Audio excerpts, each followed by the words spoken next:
Hello everyone and welcome back to another instalment of the Warwick F1 Show. It has been a month since we had our last news episode and so much has been happening as we come to expect with the summer break. Lots of new driver signings and switch-ups within the teams until we go back to our next race at Zandvoort in just over a week's time. So we thought we would release another news episode just to update you guys on all of the latest updates and headlines that have been coming out of the F1 world.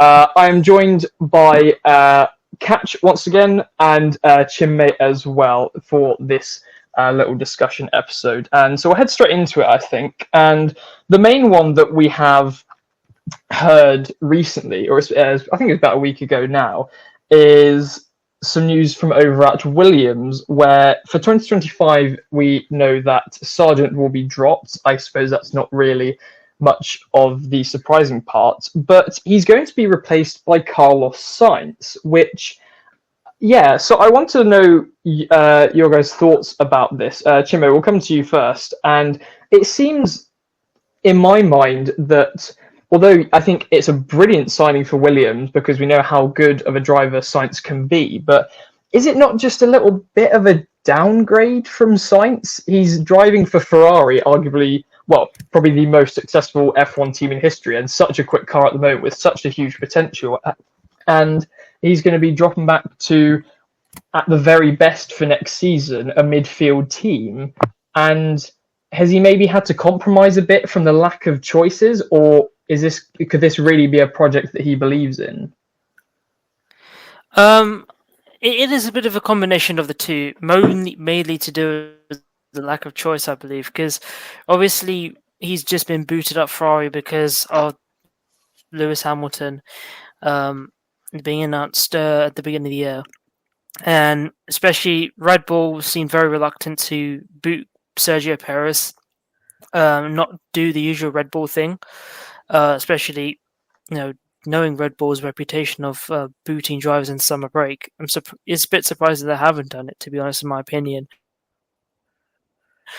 Just considering that Perez's form has been genuinely awful for the last few races, and this season as a whole. But yeah, and I guess that kind of only really left realistically Mercedes as the other option. Mercedes, Alpine, Williams, and Sauber.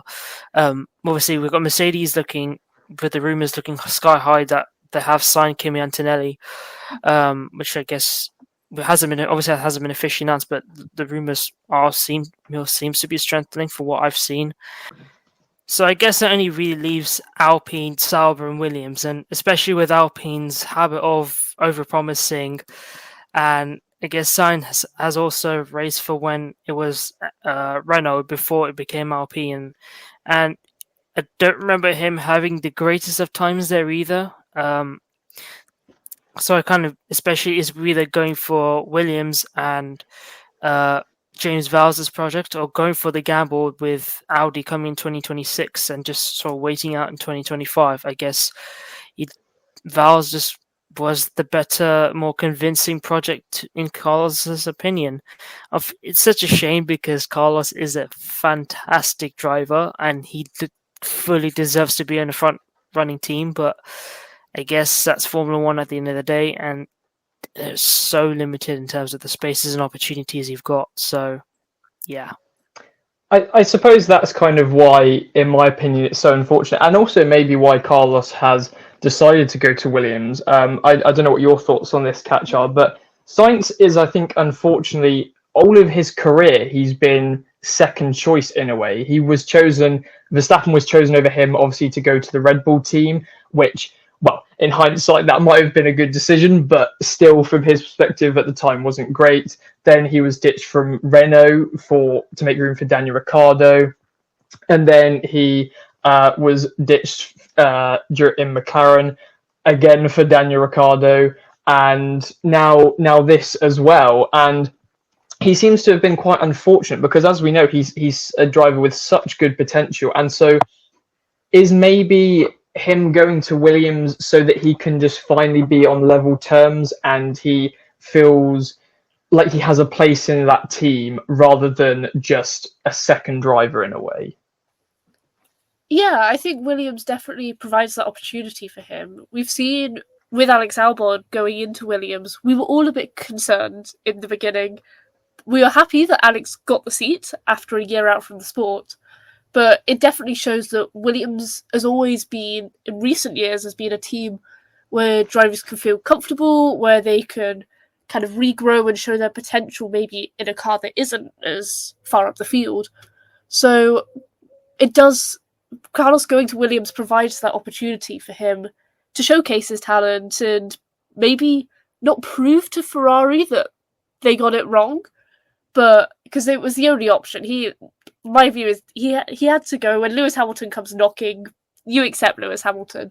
But I think other teams, especially Mercedes, are going to possibly regret that decision of not taking him on for a year because, like Chinmay said, Kimi Antonelli is looking like he's going to get that seat, which will be interesting. We'll have, I believe, 3-4 rookies on the grid at that point, which it will be a nice change. We need that change in Formula One. But yeah, Carlos at Williams, it's a bit disappointing, but I'm looking forward to seeing the potential because for the team's point of view, having two such established drivers, such incredible drivers on their team is only going to push them further up.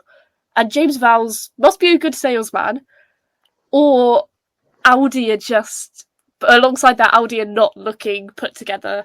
They've had, I'm sure we'll come on to it, but team principal and personnel changes in recent weeks, and it doesn't look like a stable project coming in. So on his side, that wouldn't have been a good option for him. So Williams is the best situation. And in a way, I'm looking forward to seeing what happens because it'll be such a shake-up.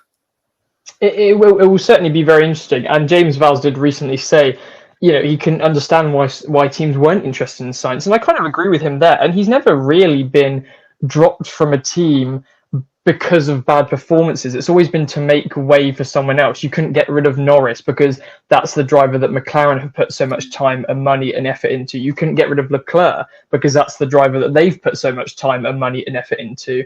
And so it's almost history repeating itself in a way. And so, but do you think, question for, I want to have both of your takes on this, is there a number one driver at Williams? Are they on equal terms? Do you put Albon as the first driver because he's been there for longer? Who would you, if you are James Vowles looking at the situation now, what do you do? It's a tough one, isn't it? Yeah, I personally don't think there'll be a number one driver. There can't be. There cannot be a number one driver, in my opinion, because you've got Alex, who this will be his second year there, I believe, and he has done wonders with that car. He's pushed it up, and you can see he's still committed. There's no doubt. There's not even a rumour of him going elsewhere. No, even if other teams wanted him, he doesn't want to go elsewhere. He's happy, he's comfortable. So that shows the potential the team has. And I think Carlos would have seen that, and coming into it, he will show his commitment. He obviously had other options, but for James Vowles, I don't think he'll want to prioritise either of them. At this point, he'll just want to create this nice, comfortable environment that we're familiar with from Williams. And he's spoken so much of pushing them up the grid. If there is to be a number one, it will be Carlos, because he did say on a podcast he's been meeting with Carlos in hotel rooms since December last year. Before the Ferrari deal with Lewis Hamilton was even announced, Vowles was trying to get Carlos in that Williams seat. So that is news to me. I've not heard of that at all. Wait, what? I've not heard of this.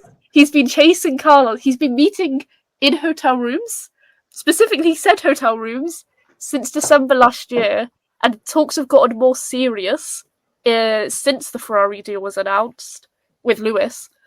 And they had to hide in places where they wouldn't be seen as well. So people have compared it to a bit of a cheating situation going on with his wife. I think he's even it sounds like if you just replace those words with some other words, you could basically be talking about some relationship in a sitcom or something that they're hiding in places. About that. I think he's joked about that before. It's actually insane when you think about it.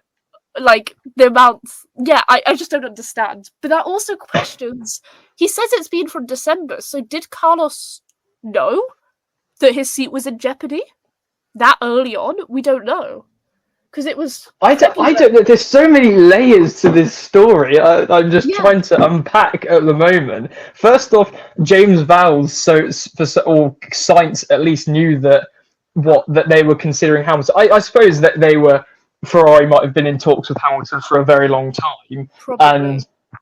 and Sainz was maybe trying to make some moves behind the scenes to make sure that he had a future in F1. But yeah, that is very interesting. That is true, but can I just quickly say, he wanted a future in F1 and he'd been talking with James, but it took until July to confirm the deal. He must have. That is a good point. It was a while in between Sainz being dropped and Williams officially announcing him. So weren't they due to announce it at the Spanish Grand Prix originally? I believe. No, they were meant to announce Alpine at the Spanish Grand Prix.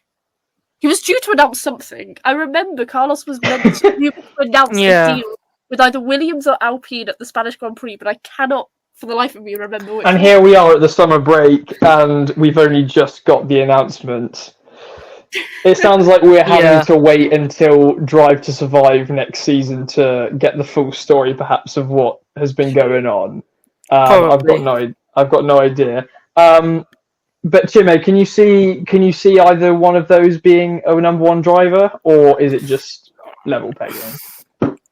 I think to start off, definitely level playing, but I do expect Carlos to eventually become the number one, probably because I think just Carlos has just slightly better raw pace, in my opinion. But I don't see.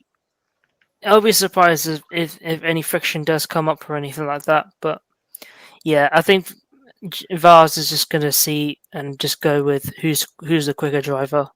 I don't think he's going to realistically prioritize anyone to begin with, because No, I think that's fair enough. As it seems like well, it will be the first time that we've actually seen those two drivers in the same car on level kind of playing field or the same equipment that they have. So we will we'll move it on as we have some other news going on at Haas as well. So first off, Haas dropped Magnussen again, and then they went to sign Ocon, who has, obviously we knew beforehand, had recently announced his departure from Alpine. What are your guys' thoughts on this? I think it's... Did you have to get rid of Magnussen? Has he really been that bad? I suppose really at the end of the day he was only really brought in as a temporary measure from when they had to get rid of Nikita Mazepin. But I think Ocon is always a brilliant signing. We know what he's capable of, and hopefully he can get on with his teammate in Ollie Bearman, I suppose. Yeah, I think so. Haas, I think, have made it clear that they wanted to have a driver pairing that could take them through to the new regulations. So this is what they've done by dropping Magnussen. They have probably put their faith in Bearman, and they know eventually he's going to go off to Ferrari. That's very obvious. It's just a matter of when Lewis Hamilton retires or when Charles Leclerc gets fed up. We don't know which one will come first. But Bearman it'll just be developing Bearman, and they will have wanted an established driver to go alongside him. Maybe Magnussen has caused too much crash damage this season, or maybe there's something behind the scenes. Maybe Kevin wanted to step away from Formula One. He'd had his few years, he was really happy, and now is a time to fully call it quits, put up the curtain, and carry on his life with his family, and maybe go over to America. We don't know. But I've never been the biggest supporter and fan of Esteban Ocon, but I can understand he is an established driver. He is an asset to the teams. He shows loyalty. So I think you mentioned, I must say, that you dropped Magnussen to get rid of his car damage, but then you haven't really done a good replacement. Yeah. for someone who is teammates. no from Ocon's track record, I suppose. Go on, Chinmay. Yeah, I think his track record is not the best with his teammates, especially with a certain Mexican driver who goes by Sergio Perez, and we've seen obviously a lot of unraveling behind the scenes of Alpine, and just how tense it was behind the scenes with him and Pierre Gasly. So yeah, obviously, hopefully Ocon can actually show Bearman the ropes and actually help Bearman's development as a young driver. Hopefully it doesn't become a typical Ocon teammate experience. That's all I'm hoping for. No, and I was going to say that maybe Ocon has gone to Haas knowing that he's very far away on the grid from Perez, but that's actually not even true anymore. They'll probably be lining up together at some point, given how Perez's pace has shown. But I suppose, that is correct in that maybe they've brought in Ocon to bring that experience, because he has had a lot of years in F1 now.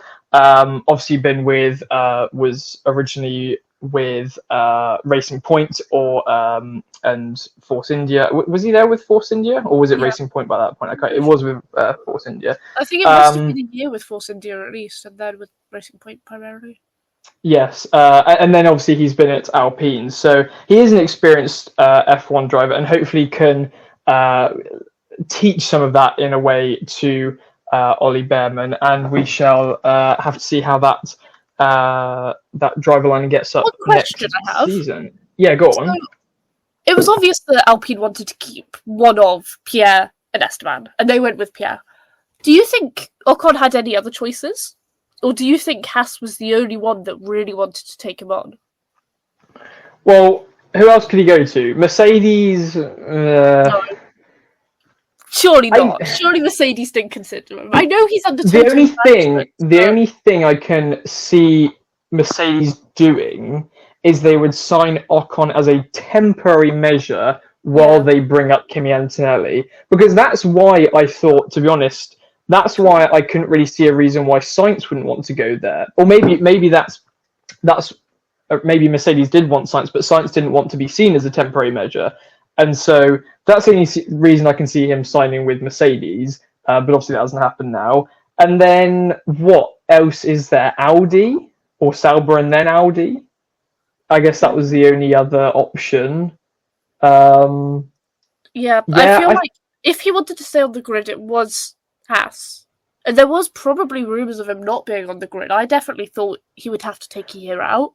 Well, he's done that before, so he's had his gap year. He probably wants to stay now. So I think Haas was probably favourable. I think for Ocon, it's at the point he is in his career where it's not. He hasn't really been at a massive team. He's maybe one of the drivers which is just happy to be in F1 and happy to have a seat rather than looking and having that choice of getting to the best team possible, if that makes sense.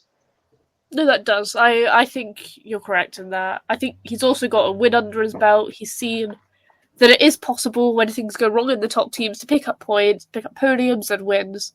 So I think he is just happy to stay around, especially after tensions he's got. And it'll be interesting for how many years he stays at Haas. Because I don't know because we've talked about the options that could have been available to him this time. I don't know if there's no other team coming into the sport. This could be it. We don't know. Well, you obviously mentioned that they want someone there for the 2026 regulations. So I guess if all goes well with Bearman, then we could expect those two to be with us for at least another 2 years, realistically. And I don't see I think it would be more a case of Haas being fed up with Ocon rather than Ocon being fed up with Haas. That's Haas my being thinking. fed up with everyone. Who is Haas not fed up with? That's a good point. They've had, if you look at their driver record, hasn't been great, has it? It's Romain Grosjean, Kevin Magnussen. Who was just terrorising the entire grid for the first part of this season. And now they've got Estaban Ocon, so it should be interesting to see how that continues. I suppose. Do you think that interesting? I just thought you obviously mentioned that they decided to go with Gasly. Do you think that was the right choice to go with Gasly? For Alpine, I mean. Yeah, Chinmay, what's your perspective on this? I think, yeah. I mean, to be fair, I think Gasly I've always preferred Gasly over Ocon, only because Gasly has a much better track record when it comes to teammates. I mean, to be fair, he did have an absolute bromance with Yuki Tsunoda than AlphaTauri. But yeah, I guess it's a weird one because, yeah, Haas. I think it's really going to be time waiting to the 2025 season. I kind of got quite a neutral opinion on this one, to be honest. It's like, of the two, I think Alpine made the right decision in retaining Gasly over Ocon, and especially if Alpine also looking to bring a rookie in with Doohan, which I think is current rumor mills at the moment, then obviously, but for both Alpine and Haas, it's kind of useful that they both got a solid driver who's established on the grid to show the ropes and show their experience. But yeah, I think I agree. Gasly must have been the better choice for Alpine. Ocon has been with that team in his various forms for 5 years now. This is his 5th season, I believe, in that team. So it's not like it was a new person to compare Gasly with. It was someone who was established. And maybe it's just gotten too tense for Ocon. And maybe Alpine saw that Gasly had, I'll say, a fairly secure seat to AlphaTauri, Toro Rosso, whatever we want to call it. I think he had a very secure seat there. If he wanted to stay long term, I hate to say it, but I could have seen them getting rid of Yuki Tsunoda. I don't know. Yes. But in an alternative universe, if Gasly wanted to stay, he could have. But he saw some sort of random faith in Alpine, whatever that is. Yes, but you mentioned with you mentioned that. Hang on. I got a question. This you mentioned that you think that they would. What is it? AlphaTauri would choose Gasly over Yuki Tsunoda. This is not including this season.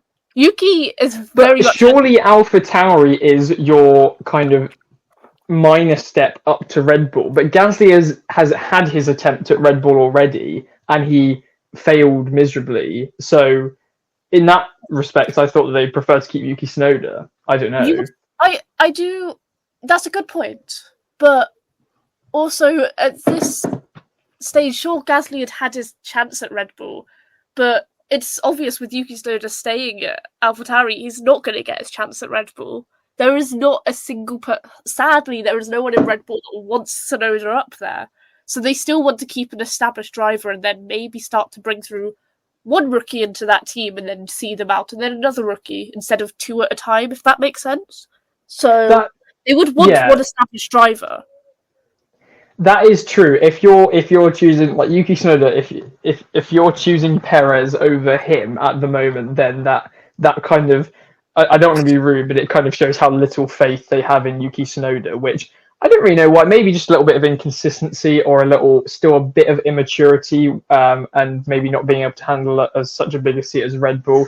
But anyway, coming back to the point about Ocon, I do completely agree with you in the sense that I think Gasly was the right choice for that team. I just think, even though obviously they both kind of they both had a win, but I think on the day, if you're going to choose one driver to perform, I think Gasly does have the greater potential still compared to Ocon, but still a great signing from Haas for Ocon.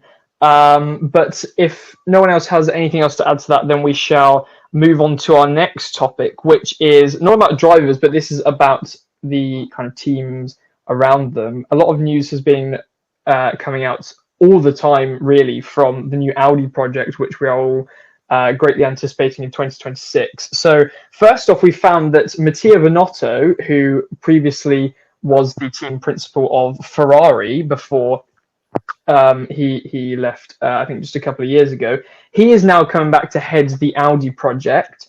And also we now have Jonathan Wheatley, who is leaving Red Bull, and he's going to be the team principal. So I think a couple of things here. Obviously, one being the first that we'll touch upon is that this Audi project is getting a lot of people's attention. So, if I come to Chinmay, if I come to you first, what can we expect, do you think, from this Audi project? Because there's been a lot of hype around it, and is it truly something promising? And does it truly have a lot of potential, or is it just going to become another team that's scrapping for points at the back? It's a team definitely with potential, because we are looking at a backing of from one of the world's biggest car companies with VW and Audi division, and especially we've seen Audi doing so well in motorsport over the last decade or so, especially in endurance racing and stuff. But the fact that they are coming into F1 for the first time ever, and yes, they did have Andrea Seidel, and it's only really now that they really are bringing proper Formula One experience into this with Wheatley and one of the big, especially main architects behind the Red Bull team, Mattia Binotto, who has decades upon decades of experience, especially in the development side. So Audi are definitely showing some commitment that they are willing. That they are looking to do well in this from the offset, but there's just so many things that can go wrong. We've seen so many teams in the past come in with so many resources. Toyota probably being the biggest example of this, where they poured so much money into the project and just nothing came out of it. Obviously, we've seen Honda before when they run their works team, with their disastrous start to the V6 regulations with McLaren, that there's so much that can go wrong with this project. I do have optimism, but I also have a lot of pessimism to come with it. So it's really whether they can hit the ground running, but it's a tough one to call really on this. But the fact that they've had to change their personnel does seem that the signs aren't looking terribly great at the moment. But again, we can only wait until 2026 when they start running. Exactly. I think I was surprised with Seidel being ousted because he did well at McLaren. Sure, it was his choice to leave. It wasn't McLaren ditching him. McLaren wanted him long term, and all the signs were there. But he had faith in the Audi project, and he went early doors. So the fact that we're a year and a half away from Audi taking 100% of the ropes, and he's gone and Binotto's come in, at least we know now that Sebastian Vettel won't come back to Audi, because I really don't think Seb will want to be under Binotto again, which sucks. But yeah, I don't have as much faith in this.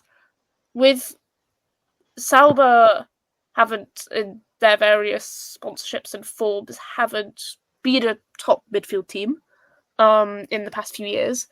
And I think, sure, Audi have the resources and they'll come in with all the resources, but I don't expect them to be any higher than 5th. There is no way, because everyone else is so established now. And we've got our top 4. We've got a strong top 4. I won't say we've got a top 5 now, because I would have said Aston Martin, but now they're looking a bit rough. So I think a good first year for Audi, in my opinion, is P7. That's a really good first year, which shows my optimism for this team and this project. But with the strong lineup, I guess having Hulkenberg is going to really help. So I'm happy to be proved wrong, but I think these changes look good because, like you said, there's a lot of F1 experience in them. But maybe they should have had faith from a few years ago to develop.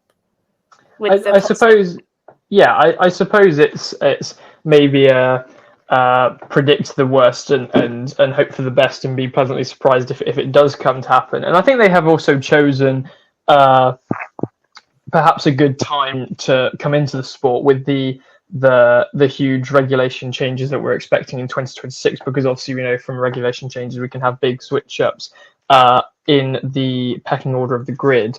But I think it's certainly a good first season for Audi will be P7, but I can't imagine a team like that. I don't know what your thoughts about this, but I can't imagine a team like that is going to want to stick around there for very long. They're going to want to try and break into that top four, as so many teams have tried in the past, especially with how many resources they have at their disposal. As Chinmay mentioned, being led by the Volkswagen group, but it's. I think the main thing for me won't be in that first season, but it'll be to see what happens after that, because we've seen many teams come in and maybe do well for a couple of seasons. Obviously, Haas seemed to have quite a good start when I think they were challenging for like fifth place in the constructors in one season, maybe 2018 they were challenging for that, and then they just completely dropped off. And we've seen so many teams in the midfield switching around because it's so close, but they can just never break into that top four. And so is that maybe some of the pessimism, I suppose, Katch, from you, and also Chinmay from you as well, that they're just not, we just don't expect anyone to break into that top four yet?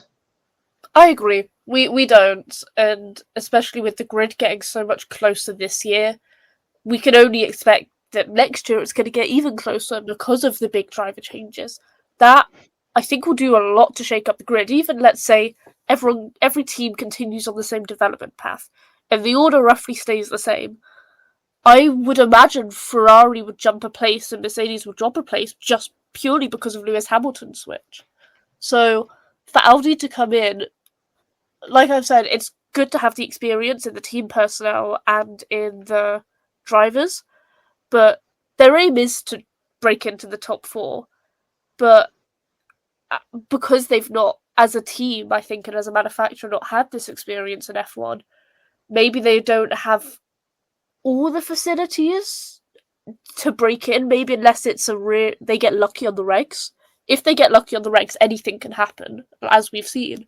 But maybe it will be 27, 28. They can jump around. At that point, Hulkenberg, I'm not going to say too old for F1, but he'll be on the upper end of maybe thinking of retiring. So he needs to stay just to get his one podium, and then he can leave. God. Yeah, imagine. He's been waiting for that for a good few years now. Oh my god, yeah. Like, I'm interested because obviously Audi don't have junior drivers. It'll be interesting to see who they take on as reserve drivers, if they start up if they're thinking long term, they might start up a juniors type program. Because Williams, for example, have one, but it's not very strong. Same with Alpine, it's not very strong, but they have one. So it will definitely depend on who they bring in. If they can get, for example, if there's another Piastri that comes through or another Bearman that comes through, who are really big talents and everyone knows are going to do really well in F1, if they can secure a young driver like that right from the start, I can see them fifth in a few years after coming in, but it really depends on the choices they make.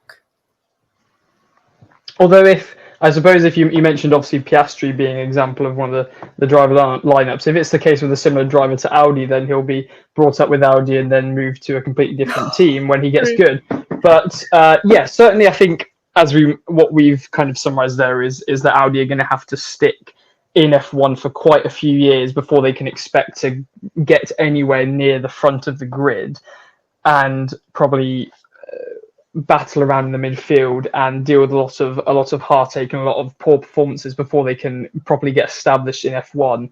But just the second part of this story, I suppose, especially with Jonathan Wheatley going to Audi, as he is now in a long line of people who have left the Red Bull team. It seems to be everyone, or the general movement, I suppose, is that everyone is leaving Red Bull.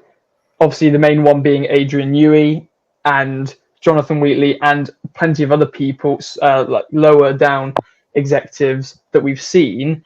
Is this starting to become a real problem for Red Bull? I know we've talked about this so much along the past few podcast episodes, but is this really going to have? Is this going to start? Are we going to start to see this having a detrimental effect on performance of the car, and maybe this is going to topple Red Bull from their... I'll jump in before Chinmay probably has a more educated viewpoint as an actual engineer, me being a social science student, but I think it will have some sort of impact. Everyone, like you said, uses the phrase jump ship. But the foundations have been put in place. You will have had Wheatley and Newey kind of training up the younger staff, and they won't even be young. I don't know who's fully in the Red Bull team, but they'll still have the experience. They won't have let... I know it's not fully their choice, but the higher management of Red Bull wouldn't have let Newey and Wheatley leave if they weren't confident in the other staff around them, in the rest of the team. So, sure, this has started up dumb rumours in my opinion, of Verstappen going to Mercedes at some point. But I think with those two leaving, Red Bull are likely to drop a little bit in the new regulations because they've got a history of that. In most regulation changes, they haven't, since they've come in, they haven't got it completely right. We can't expect them to see it right at the top. It was only this one that they properly dominated, really. But yeah, I don't think this will be like a big impact. It will obviously have a big impact, but I'm in the viewpoint that Red Bull will still say top or second come 26. They've got to, unless they lose Max Verstappen. That man on his own can drag a team up the grid. He can. He has been doing that this season. Yes, you're completely right. He hasn't had a second driver really. Also, I know we'll stay on the Red Bull topic, but I'll quickly mention Newey because you mentioned him. I don't know if you've seen the rumours, but I believe he's signed for Aston Martin. Aston Martin, yeah, I have. Yeah, we should specify these are only rumours.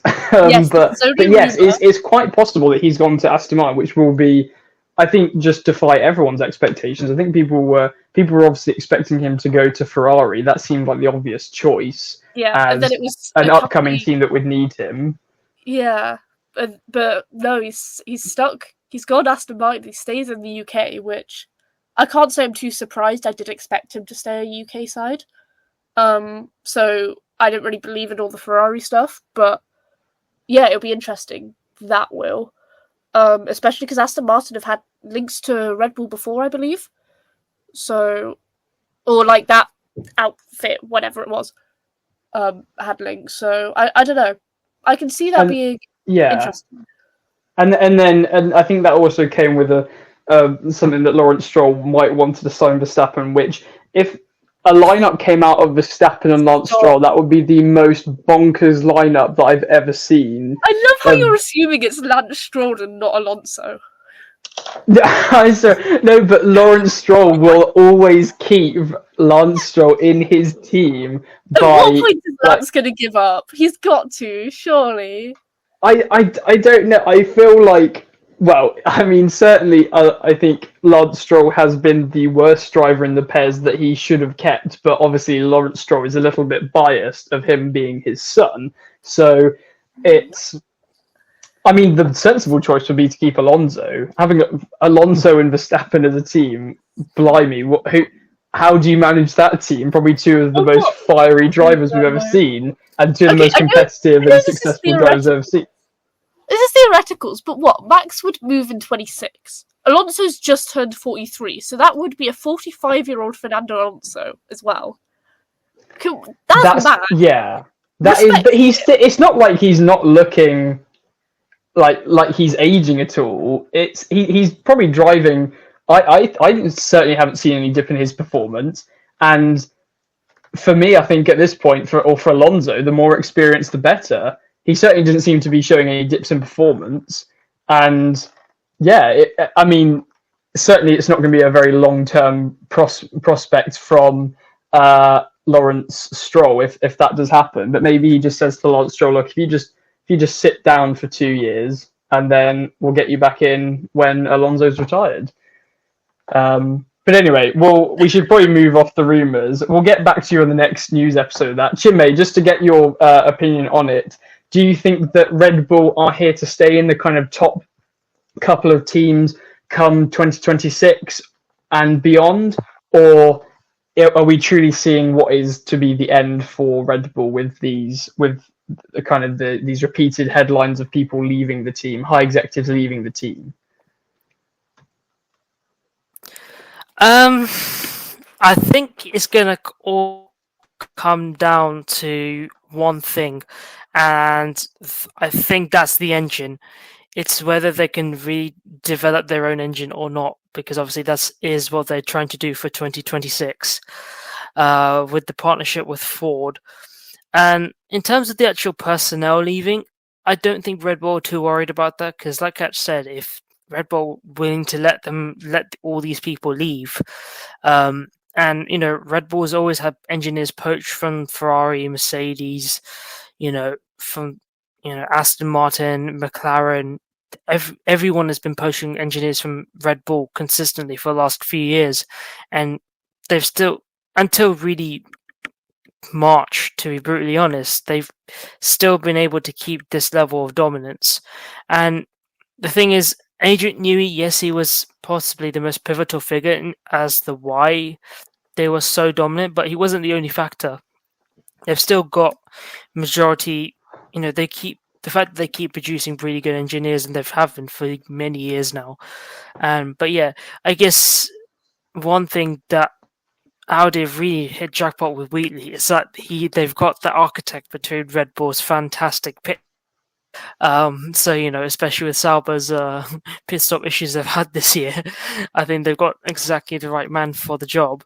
But yeah, I guess, like I said, it's more to do with whether they can develop their own engine to begin with, because in terms of actually building a suitable chassis, aerodynamics, and the actual car itself, I wouldn't be too worried, because again, I do reckon they are going to step down the grid. I think, to be fair, even Red Bull would probably expect that, considering the track record with new regulations. But yeah, I don't think so as a total downfall of Red Bull, but I think we'll probably see them away from the championship picture for the next few years, that's for sure. Certainly, it'll be interesting if that does happen, and we can see, like we've almost had this season, a bit of a switch up from the norm, I suppose, of Red Bull being dominant for the past few years. But we'll leave it there. I think we've covered a lot of the main news topics. Does anyone have anything else that they wanted to add in terms of a bit of news coming out? I think we've discussed quite a bit. No. Not really. No, I guess by the next time there's a news episode, we'll probably have at least 2 more driver signings, right? Because I think the certainly Alpine rumor it's got to come soon. Yeah, it's got to come soon. Yeah, I think that a second Audi seat, I think, could be. I just want to bring up, my dad has been seeing these articles, so I don't know whether anyone else has seen them, that Zhou is likely to be retained because of the money. Well, is that what? Because Bottas is fancying a life in, I don't know, skinny dipping. What? Yeah, I think that's interesting, because Bottas is someone no one's really mentioned online and stuff. That obviously there's Hulkenberg coming over, right? But what about Bottas? Zhou, you would assume, is the likely one to go, but maybe it'll be a similar Perez factor that the financial backing will keep him there. So maybe. I certainly, on driver pace, I certainly wouldn't keep Zhou. I don't think he's been up to standard at all. And I'd honestly look elsewhere, because if you want, Bottas isn't going to last you very long, you'd think, because he's kind of doing a Kimi Räikkönen where he's just holding out in the sport for a few more years, and then maybe he retires somewhat soon, but then you wouldn't keep Zhou either. So maybe they'll keep Zhou for a few years and then have a new driver come in at some point, or do the same with Bottas. I don't know, but yeah, like you say, it might be money does talk, as we know, and so that might be the reason to keep Zhou in that seat. But we'll find out hopefully very soon enough. And like you said, we'll have another news episode at some point in the next month or so when we've got some new announcements to bring you. We should also say that there is we'll have a Netherlands preview coming out at the weekend, or in the few days before the Netherlands Grand Prix, and we'll also have a second part of our kind of halfway season review, where we're going to be looking at our audience predictions and reacting to our audience predictions that will be sent in. And We should also mention that the Warwick F1 Show now has a TikTok page, so make sure to go and see that. We'll be posting highlights from the podcast as well. But we shall round off the episode there. So thank you very much to Chinmay and Katch for joining me. I've been your host, Callum, and until next time, goodbye.